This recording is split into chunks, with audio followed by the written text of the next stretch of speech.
On Saturday, March 31st, the University of Akron softball team faced off against the Ball State Cardinals in games 2 and 3 of a 3-game weekend series.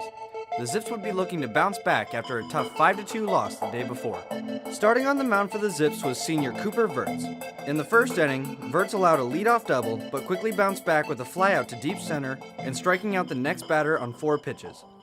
Verts' strikeout count came with the first pitch being a ball, then following with 3 straight swinging strikes, recording her first strikeout of the game and the second out of the inning.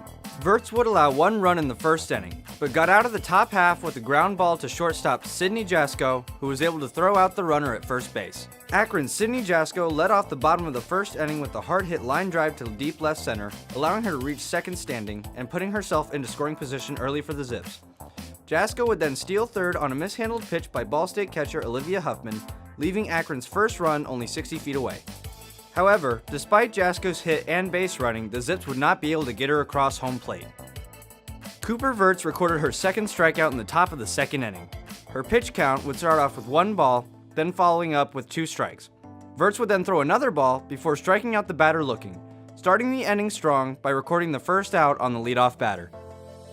Unfortunately for Verts, Ball State would draw a walk and a base hit to right center field, both of which leading up to a 3-run home run by Ball State's Kennedy Wynn, giving the Cardinals a 4-0 lead and ending Cooper Verts' day after pitching for 2 1/3 innings, and bringing in Shea DeLeonardis for relief.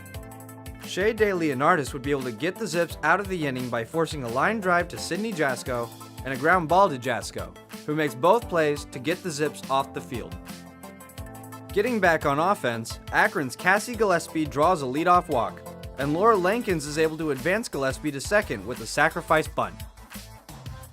Gillespie would then advance herself by quickly stealing third, but once again, the Zips would not be able to put any runs on the board.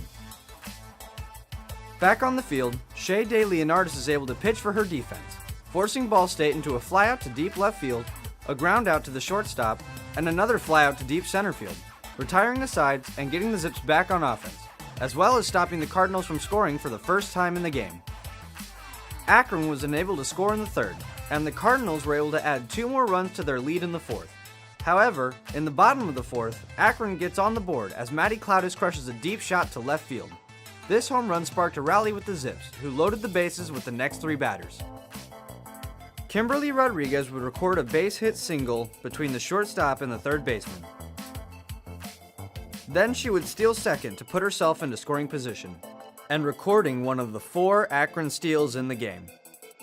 Next, Cassie Gillespie would reach on an infield error to the second baseman, advancing Rodriguez to third. Gillespie would then steal second, trying to bait the catcher, but the catcher wouldn't bite on the trick. Laura Lankins would then reach base after being hit by a pitch, loading the bases and setting Akron up for a comeback rally. Unfortunately, the Zips wouldn't be able to get any of the runners to cross the plate, as Ball State puts the next 3 batters away, getting out of the jam.